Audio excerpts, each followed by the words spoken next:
nerds. This is SNN Nerd. I'm your host, Sarah Belmont, and with me, as always, is our Mr. Producer, Will Polk. How are you doing tonight, Will? Doing very well, Sarah. It seems like every Wednesday, we just have our news sheet goes from TBD to like, oh wow, how are we going to like fit all this in? I know, and Yeah. and it's technically Tuesday because we record on Wednesdays now. So Yeah. Tuesday night, everything explodes, which just better reason to record on a Wednesday as opposed to a Thursday. Am I right? You're right. You're so right. Oh man, geez, I don't even want to talk about the other news item. I just want to go straight into the casting news where we Yeah. found out that Ruby Rose is officially not going to return as Batwoman in season 2.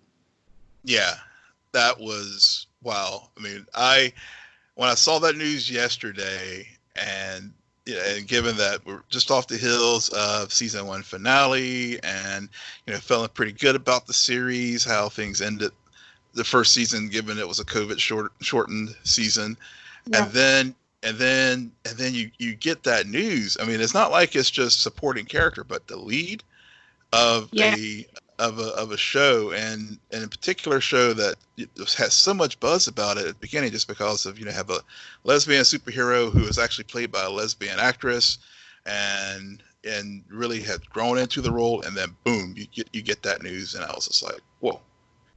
Yeah, it just, I had literally finished watching the season finale of Batwoman, and then I found out about that, and I'm just like, no. But then I got to thinking about it, like after my initial reaction, and it's really funny because I kept thinking about those interviews that we listened to with on the Michael Rosenbaum podcast. Yeah. Where they were talking about the workload and just the struggles of being isolated in Vancouver, and it's not meant for everyone. It's not meant for all actors and actresses to sign on to CW show, literally have their life uprooted, and them have to day in, day out shoot a show for a majority of the year because of how long the seasons are. So when I started thinking about that, I'm just like, okay, so maybe she thought that life and being the lead of a TV show would be different, and it wasn't. It just didn't work for her. So I don't, because she's used to movies, and she's used to Netflix series, which Netflix, I'm sure it's long hours, but it's also they're shorter seasons than a CW. Right, and also in Orange Is the New Black, she was a supporting character, so all the weight of a show was not on her. And same with the feature film. I mean, you're just one member of a large ensemble, again, as a supporting character, and your feelings and thoughts on this are pretty consistent with some of the stories that started coming out today, and even. I just happened to have an interaction as well with someone who's close to the situation, and about the hours and the longevity, and even in their conversation I was having with an individual, I thought about Stevens and Grant's conversation, in particular Grant, how he talked about how he had to turn down several things that he had booked. Yep. Because of the scheduling of episodic television, and I also think back to what was the actress in the Fresh Off the Boat, whenever she had her when she had her Twitter meltdown when the series was renewed, and how she was just like, and of course she got crushed on Twitter for her reaction, but again, that's what happens when actors sign up for episodic television.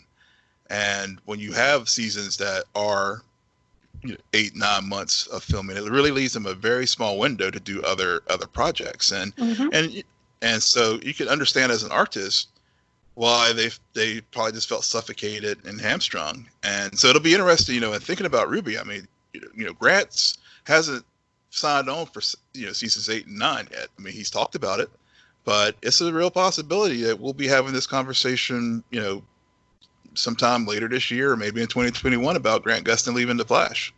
And so if he decides to, I mean, but he'll probably end up signing, maybe doing a 1 year to year kind of deal. He'll do a Mel.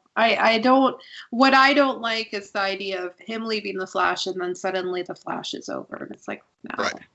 Yeah. He may. Yeah, I think you're right. I think he probably will do an ML, just like, okay, I'll come back for another season and a half kind of deal, and yeah, that will have a good clean exit strategy like this. But yeah, I think with Ruby's situation, getting back to her, I mean, it definitely sounds like, she was just probably didn't fully grasp what she was getting herself into, and probably it's probably for the best for all parties involved that she moved on.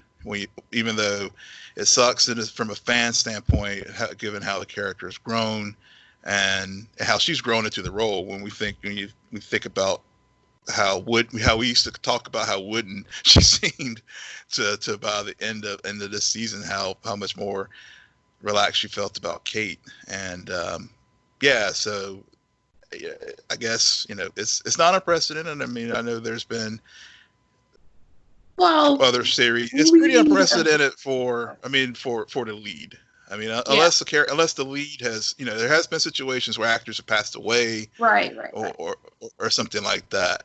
But I mean, I was just trying to rack my brain as far as like, a show. I mean, I know it's like the two Darrens on like the old show Bewitched, where they switched out the lead actors. But as far as like, it's the Arrowverse, so there are plenty of loopholes for them to pull. Right now on the show, we have a person who can just make new faces out of skin. So I'm sure that they will figure this out and how to do it. However, we won't forget. Yeah, we won't. That's the thing. Season 2 is going to play out. What if Ruby Rose had continued on? Or, that scene would have been better acted by Ruby Rose. Like, that's the hard thing, is that also, I don't know who they will get, because any actress who comes onto that show, they know that they're going to get compared to Ruby. And in season 1, and it makes me even more interested in season 2, if I'm being honest. Yeah. But I also am just like, they'll figure it out. I know they will, but I don't know if they're gonna, even if they do figure it out, I don't know if what they choose to do will be like the best thing ever. And I really also don't know, like, however they come up with to explain it, or even if they don't. I mean, they don't have to. They can just switch it out and everybody can act normal.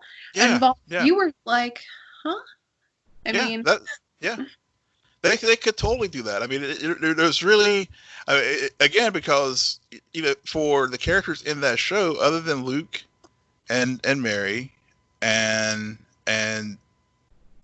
Julia Pennyworth, and well. Yeah, I mean, there's really no reason for them to have to like explain why all of a sudden Kate looks different. Because at least to the rest of the world, Batwoman's wears a cowl. So and the characters who do know who she is in her non-vigilante life, there's really no real reasoning to get into some tortured story point about why all of a sudden Kate looks different. Yeah.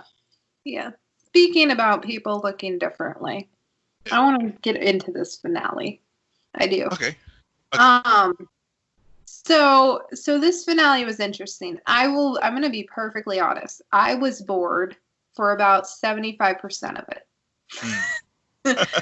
It was really. And it's again, this is Batwoman, so it's not that it's a horrible episode. It just felt so. It's an episode where you bridge two parts of the story together to set up your finale. It's not really a finale episode. However, I guess we do predict the future, Will, because Yeah, last I week guess we were talking about how and when they introduced Batman Yep. and Bruce Wayne. And Mm-hmm. would you believe it or not, at the very end of this episode, they figured it out. And I told you they would jump the shark if they did it now. And they did it. However, I like the way they did it. Yeah, I did too. Yeah, I thought of you when I saw that, and I was just like, okay, I'm gonna be good. I'm not gonna like go, oh, that ending, because I didn't want to spoil it for you, but or get your hopes up, and you'd be like, damn it, Will, you did it again. But that was I have to give it to him. That was a very I like the way they introduced Bruce into the series. I won't quibble with it, because it was. Yeah, I mean, it was a very inventive way of bringing it into the character, and then how, and really so many story possibilities going into season 2 now that Tommy is playing Bruce Wayne, and especially given that he knows he knows about Wayne Towers and the Batcave under there, and his alter ego, so between that and with the journal, and Kate having the one shard of kryptonite in her office hidden, and all the little things like that, it really creates some real possibilities, especially if the actor can be less wooden than some other versions of Bruce that we've seen. Yeah, again, you chose the right word for it. It's just inventive, because this whole, and it almost redeems Hush from last week. I'm still not over that. And hopefully he won't be walking around and being like, Hush. Like, yeah, I don't think so. You are Bruce freaking Wayne.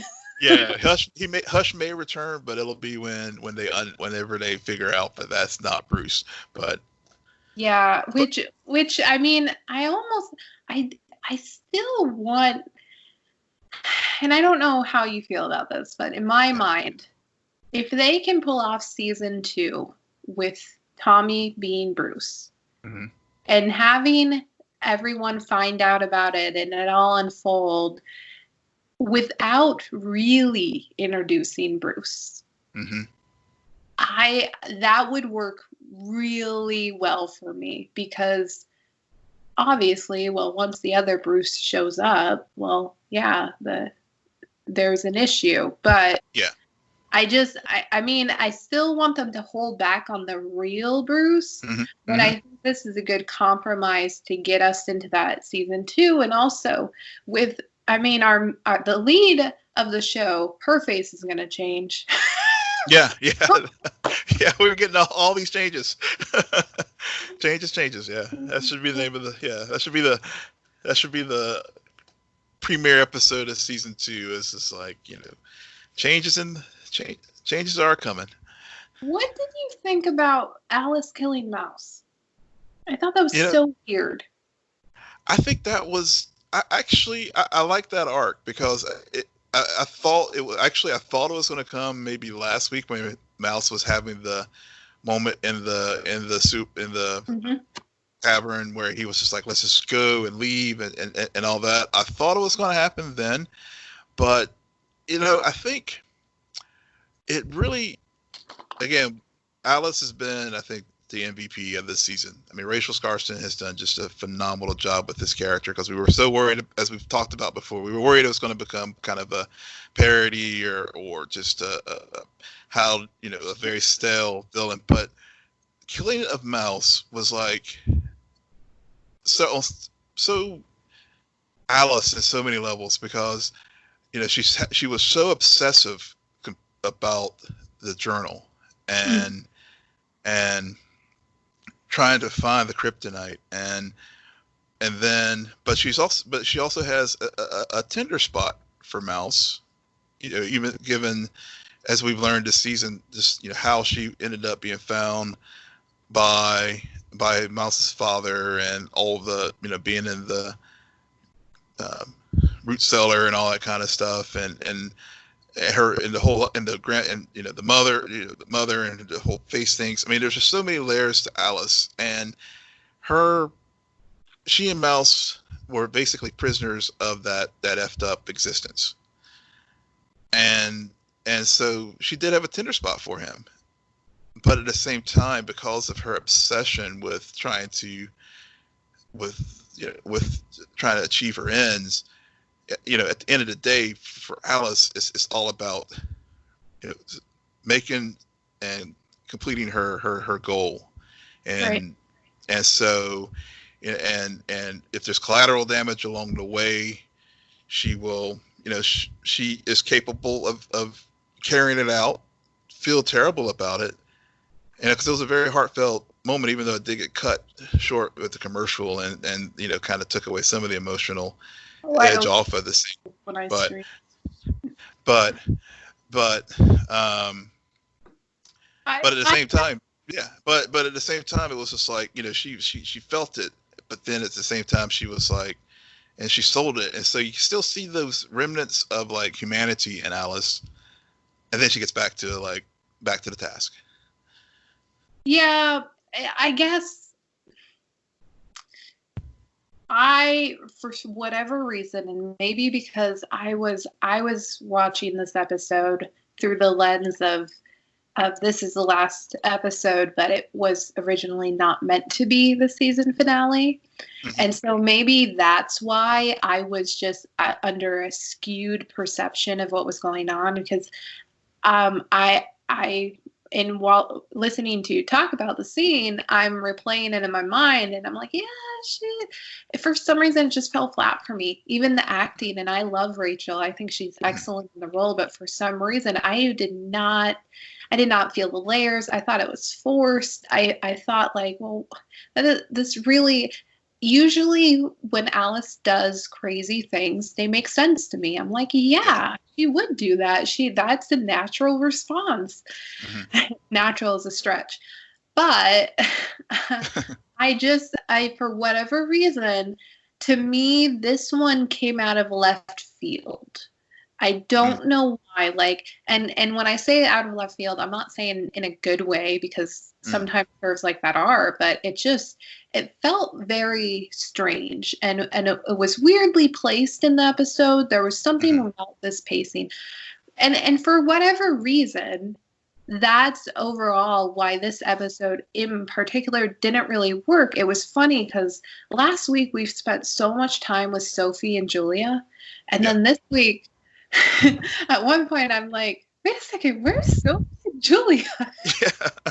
And they come out at the end out of nowhere, and I'm like, what? Yeah. And I get it. I understand. But I'll go back to what I said 2 weeks ago. That should have been the season finale. I would have not continued. And this is silver lining. Like, this proves that these seasons need to be shorter, because I feel like if we had gotten the extra episodes, I would have been like, okay, Batwoman, I'm glad season ended. Overall good, but a few weak spots, especially towards the end. Yeah. I can't disagree with you on that one. But I think also, the other thing about this series is, to your point about it, 2 weeks ago could have been the finale. So, remember, it was, it only had initially a 13 order order. So it was the way they have structured these stories. It's anything after 13 is just like gravy, because when it finally got picked up for the full order. So I think, unlike the other shows, that's, you could tell that they were struggling. It was a struggle to try to wrap your head around like it being an ending. This one, they really had a kind of structure like any. We're not promised a second season, so they were kind of structured in a way that you could wrap up things in one season. So I think for that standpoint, that helped them with this, having the pandemic cutting things short. The other thing about you know, you were talking about Alice, and one thing I thought about when I was talking about the obsession nature is how similar she and Jacob are as far as just their single-minded of task. Oh yeah.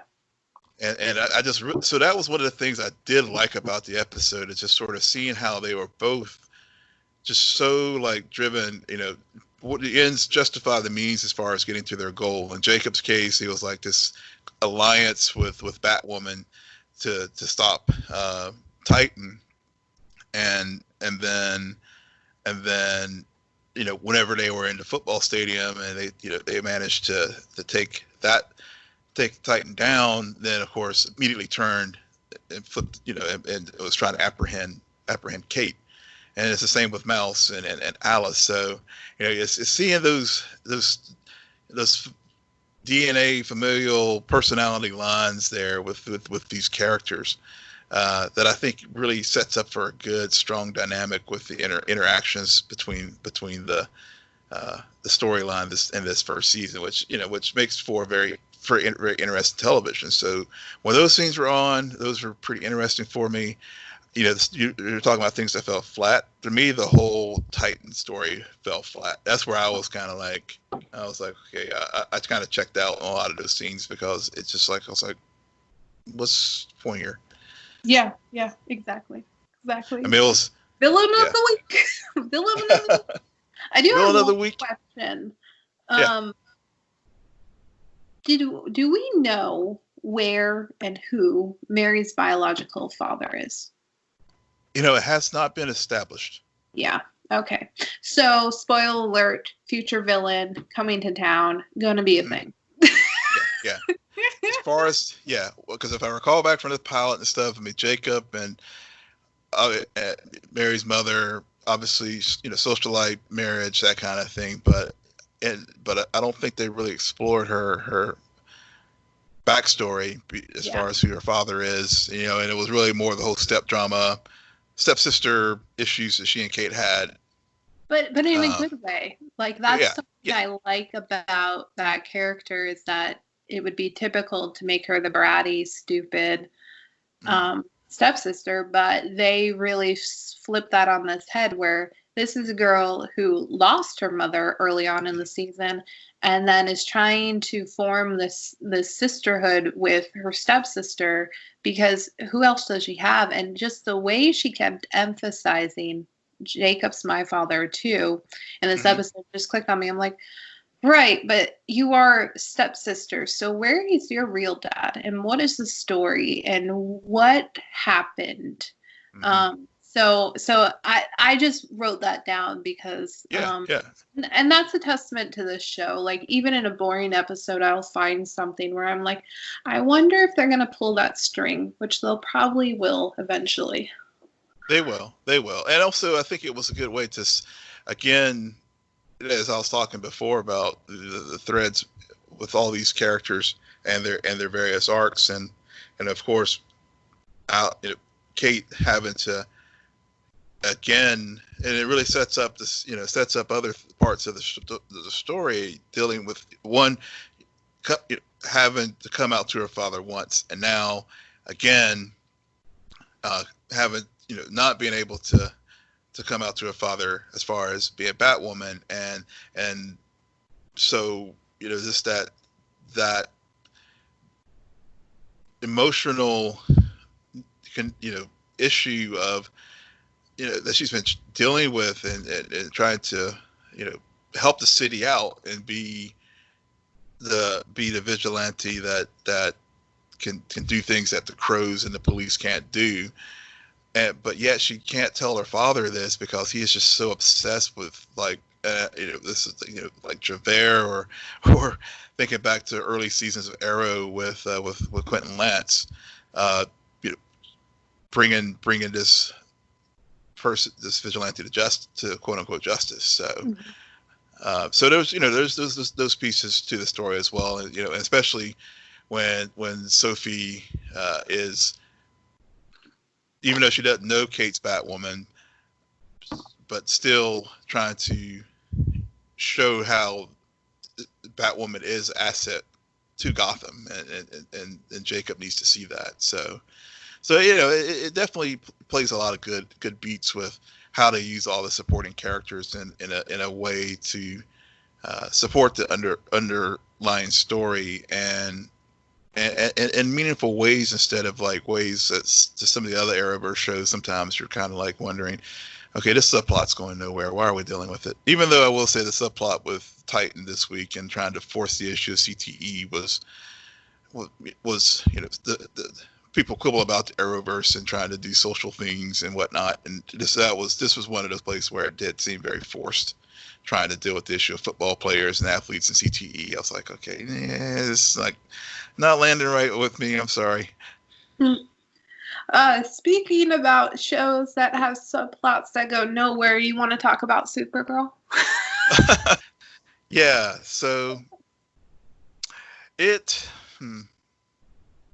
I like Lex. Wrote 3 things down. I have no idea how many things he wrote down, but I know that he wrote down probably about Supergirl the same amount of notes I took about Stargirl and vice versa. Yeah. Oh, you're right, because I really like Stargirl, but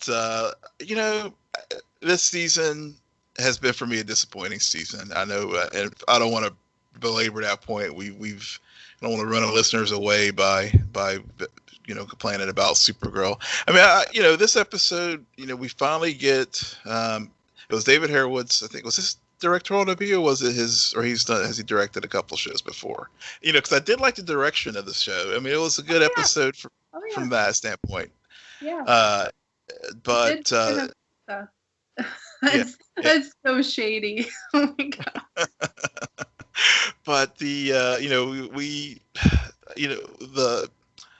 so Alex did finally get a new costume. I like the costume itself. The eye makeup it wasn't feeling it. But I don't want to turn this into a whole like vetching session about Supergirl.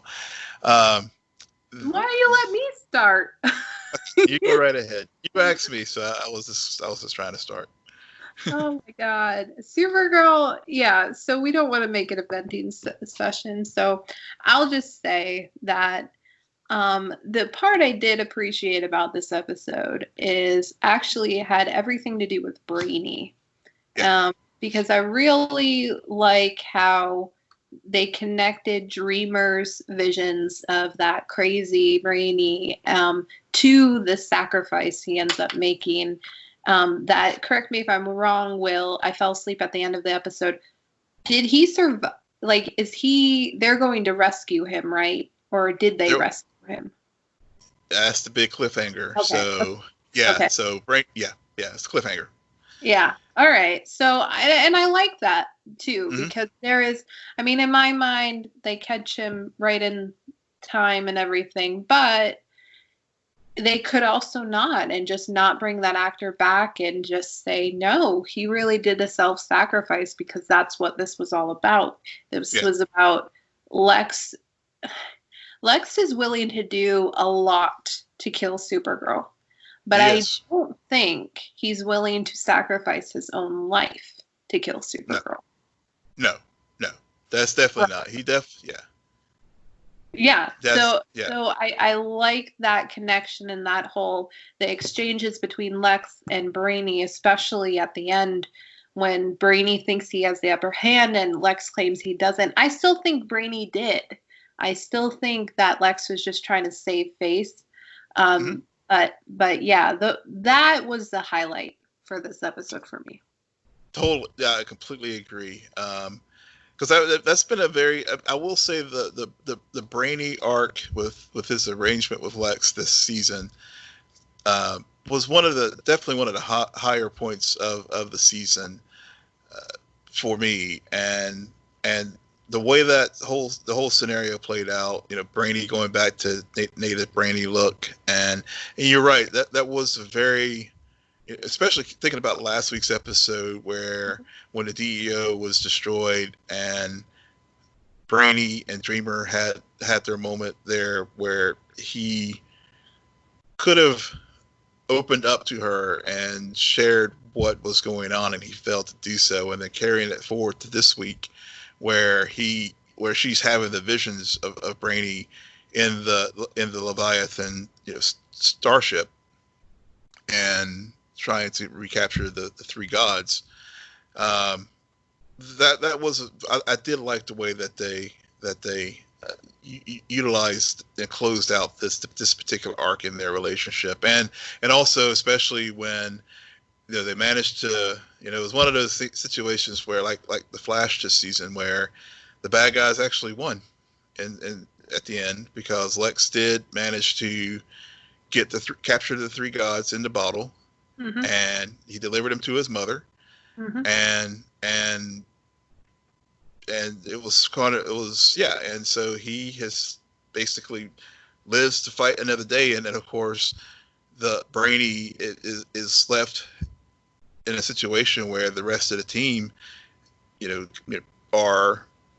weren't able to help him, and he's in this situation where we're wondering, we go into season 6 wondering if Brainy lives or dies. So that was definitely one of the higher points of the episode. I think I will, as I mentioned last week, I was finally, after many weeks of not feeling the Kokara Lena storyline, I think they had a good resolution to that, where again, you're talking about sacrifice, and Lena was willing to sacrifice herself to save Kara whenever Kara went into the VR world, when whenever she was threatened by Obsidian. So that was another really good through line with this episode, as far as people making sacrifices for the greater good.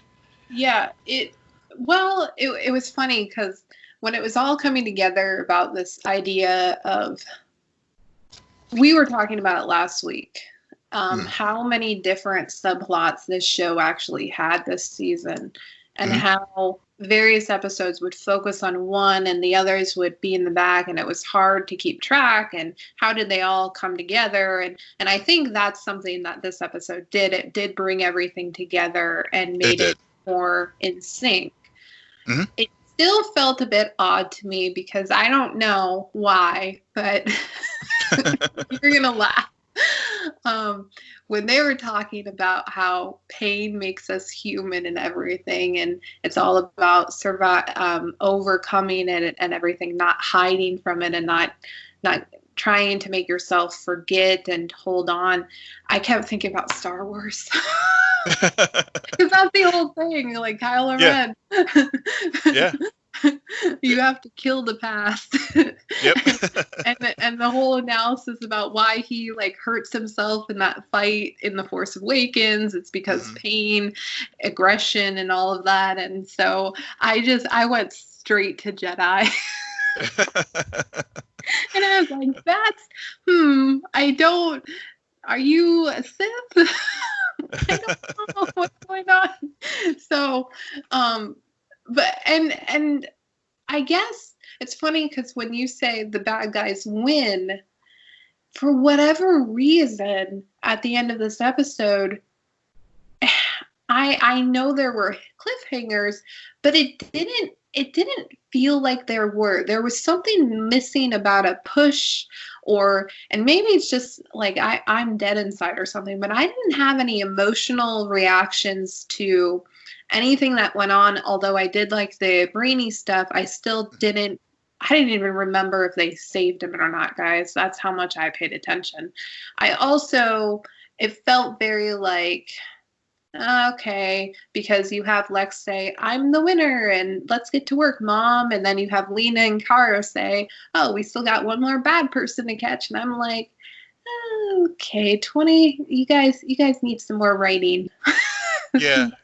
I get that. I mean, I think it's just, I mean, I think I agree with your earlier point that it did pull itself, like a lot of the disparate storylines together, and really did. I don't know if it's through just good editing or what, because I think they were struggling to get these episodes completed before they had to shut down. So so I think they did work well, and I think as far as again as a unintended season finale, we they can move. We can start season 6 of Supergirl in go in a fresh new direction with not having to rehash all this VR stuff, because I think Kara made it very, with going into the VR world, saving everybody from basically the Infinity War, everybody whole population goes away ending. She accomplished that, and so we can move past that whole story now, and really focus on whatever the fallout is from Brainy. I don't think Brainy's going to die, but I think they're going to make us. He may be off the. Don't say Antarctica. No, he won't. He won't be. He won't. But I think he won't be. He probably, when they do return in season 6, he may be incapacitated for maybe an episode or two. In the bathroom. Yeah, exactly. Yeah, put in his inhibitors for taking him out. I don't know, but so I think they have, with Lex following up to gods and stuff, there's some things that they can do with that, but I'm hoping they'll come up with some fresh ideas and really just need to stop watching Power Rangers, because bottling up gods, that is Power Rangers. And also Alex's new costume, Power Rangers. Yeah. Continue, Will. Yeah, thank you for bailing me out there. Yeah, so I'm just hoping for a fresh start, and for the show next season. So we'll see what direction they go in. But this show will be a mid-season replacement in 2021. So when they return, it'll be a mid-season return. So maybe by that point I'll start looking forward to it and feeling excited for it right now. But it's finishing up, and I'm like, okay, I'm good with that. And let's move on to Doom Patrol. Yeah, but not quite yet. We still have to talk about Stargirl tonight, because Will made me watch it. Now, I did. Will, did you tell me that it was cinematic, or did I see that elsewhere online?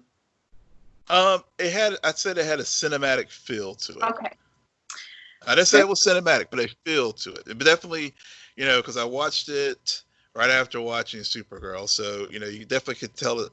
It's the CW budget versus the DCU budget. Not that much difference. Actually, it was a pretty significant difference. If you watch them back to back, I don't know if you did or not, but it's definitely noticeable. No, I had Batwoman to watch. I didn't watch that. I watched the last bit.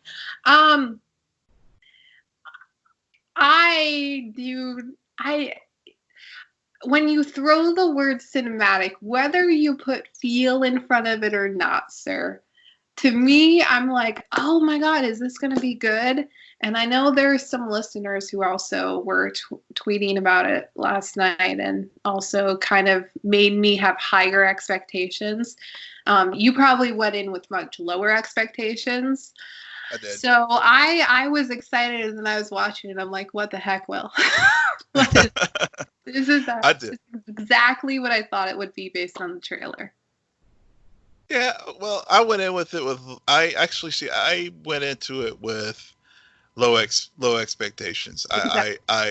I did, and I was not sure about it, and I will admit that this show, I see why they did do the cross airing on the two different platforms, because it's not quite the edgy, groundbreaking things we've seen from the DC universe, like i.e. Doom Patrol, which was very inventive.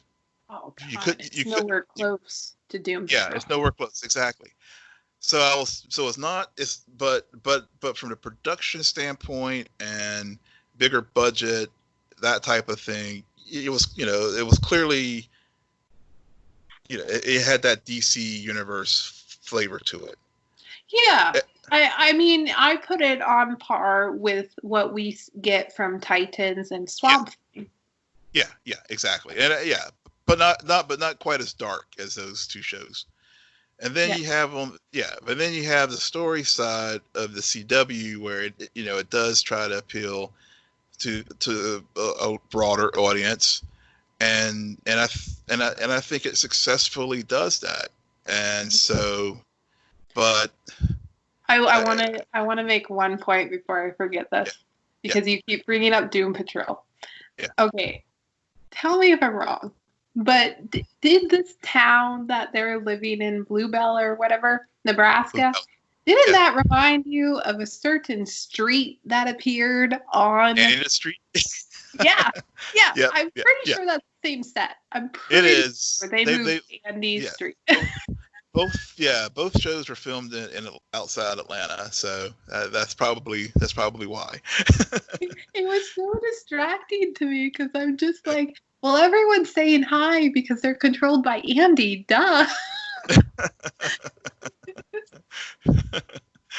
Yeah. I mean, but that's you're right. I think it was the same set as Andy the Street. But anywho, so I could get that. So so there was that piece of it.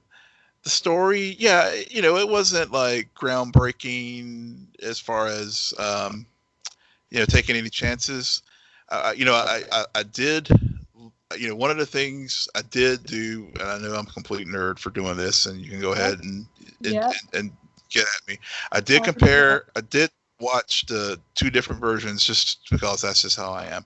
So, and there were some significant scenes that they cut from the CW airing that I think is going to hurt the story down the line.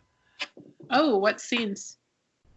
So they cut. Remember when they cut the scenes where Courtney first discovered Pat's locker of all the stuff, and so they cut that completely out of it. There were some things where they trimmed about, obviously because it's on broadcast, they trimmed about 10 minutes of the episode. They completely cut the Pat and Courtney trying to bond in the car. Okay. Where it was so super awkward. So so again at the back end of the episode, whenever he has the conversation about Stripey and those kind of things, it doesn't completely change the plot, but it just takes away some of the depth, I think, from that back end scene of the episode. So it would have been nice if they had kept that in, or not kept it in. They trimmed a little bit. They completely cut remember the map of Blue Valley that she found in Pat's locker. Did they cut the gymnastics sequence that was totally weird, random, and unnecessary? They trimmed it. They did trim it. They trimmed that the training sequence on the roof. They did trim that. They trimmed a little bit of the beginning, just some of this banter between Pat and Starman.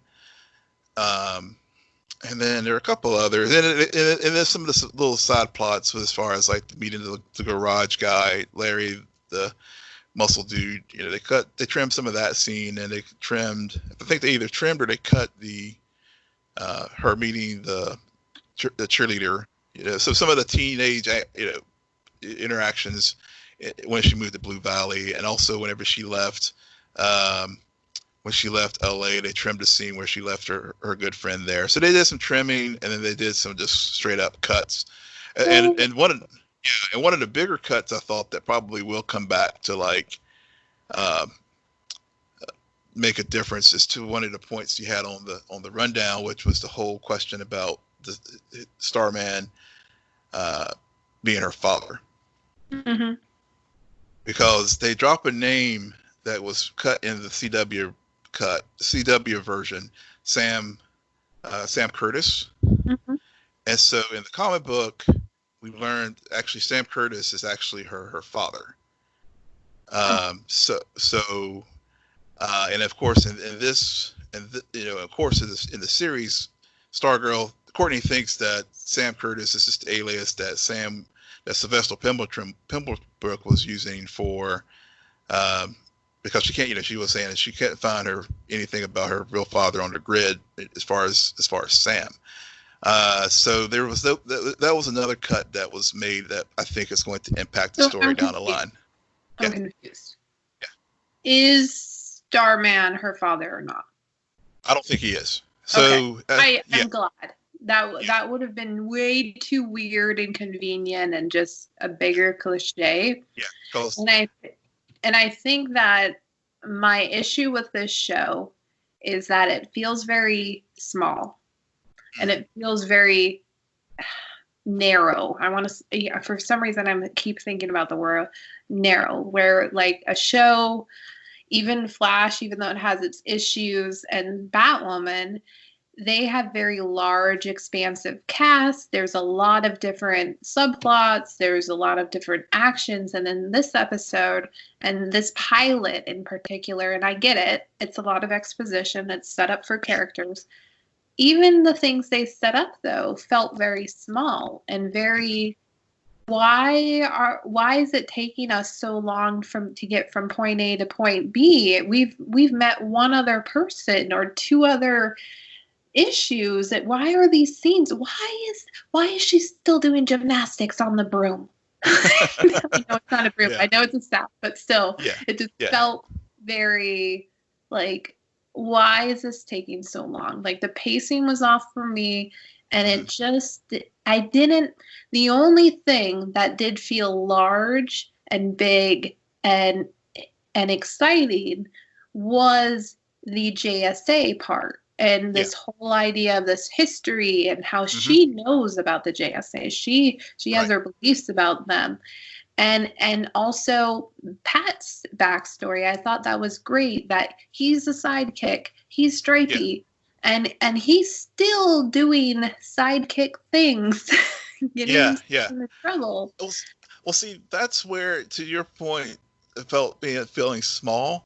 See, I think that actually appeals to me because, and maybe if there is something that's different from like the Arrowverse and some of the other shows, and where the show can like build its sort of niche is that smallness or that more grounding, more not grounded, but more intimate type of show where it is dealing with, we'll see a young teenager trying to find her way as a superhero, especially one who is living out the legacy of the famous JSA, and then assembling her own version of the JSA in Blue Valley as the series progresses. And so, so I think it'll grow, because especially when you think with Brainwave and the Icicle and the conversation, tying it back to what you were talking about, the big scale, it felt of larger scale of the opening with the original JSA, with Courtney's fight at the end of the episode, it really, I saw the potential where they could go with it and tying those things together, and also tying the fact that that Brainwave's son is in the same high school as Courtney, and he's that part.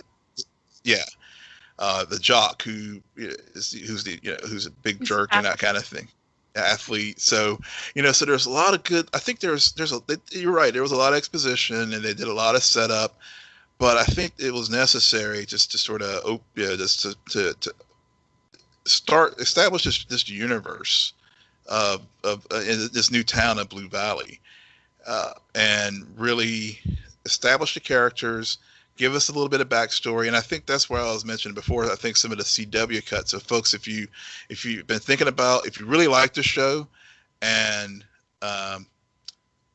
I recommend at least in the free trial of the DC universe just to get the first 2 episodes because they are longer than the CW versions, and then of course you could drop it because from episode 3 to the rest of the first season they're the same time, so there won't be any changes, any cuts that CW will have to make to broadcast it. But I think those little nuggets that I pointed out, I think whenever we get further along in the season and if we continue to talk about the show, I think those moments will be these moments like, oh yeah, now that how all those things connect, and also one of the other backstory things where they changed from did some slight tweaks from the comic and adapted to television. So we did learn, so Pat and Sylvester, there was a Star Spangled Kid, and Pat was the sidekick to that. But instead, the difference is in the comic book, the Star Spangled Kid Sylvester ended up becoming Skyman, and actually Starman was another character altogether that's not in the series who actually gave her the cosmic staff. So that was one of the changes that they made. But other structural things within it are pretty consistent with her backstory in the comic book. So I think that probably at the end of this is also a big difference where you're a super nerd, I'm a semi nerd, and for whatever reason, this just doesn't appeal to my nerdiness. Yeah, and give it the whole 3-episode try, and then if you feel... No, I didn't say I was giving up on it. I think you're seeing, I completely understand where you're coming from on it, and I will give you that coming from Supergirl, Batwoman, and Flash, this is a different take because we're dealing with a high school, or we're dealing with a father-daughter abandonment issue. It has some vibes that we've seen in recent superhero shows of like, are the heroes the good guys or are they the bad guys? Considering the effects they might have on their families or the people they care about. Yeah. So I mean, I'm going to give it a try. I'm not enthused, and I think you should be very careful when you use the word cinematic. That's all I'm saying. I hear you. And like I said, I think I may have, again, I guess with the production values and whatnot, but really felt, I guess I maybe got a little bit too enthusiastic, but even when I watched the DC Universe version versus even the CW version when it was all chopped up and stuff, it seemed like I was like, damn, did they cheapen it somehow with their transfers? Because even when I was watching on the CW version, it just seemed the CW cut, I should call it. It just seemed like they had I don't know, darkened the hues or something. It just didn't feel the same way as I was watching on a DC app. But anyway.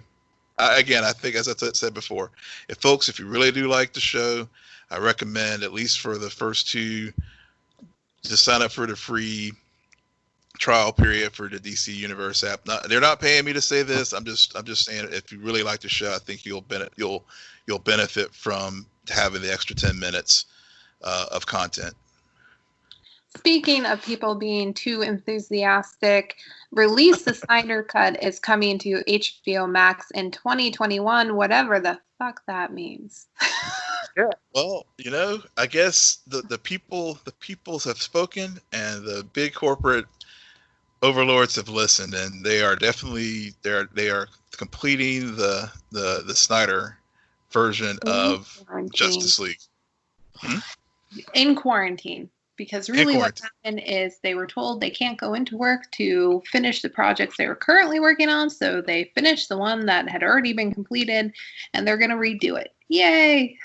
Yeah, well, yeah, pretty much. But well, actually, it's with the Snyder Cut. So they are trying. I think they are giving them anywhere, I guess, about $20 to $30 million. There's a pretty detailed story in the Hollywood Reporter about it.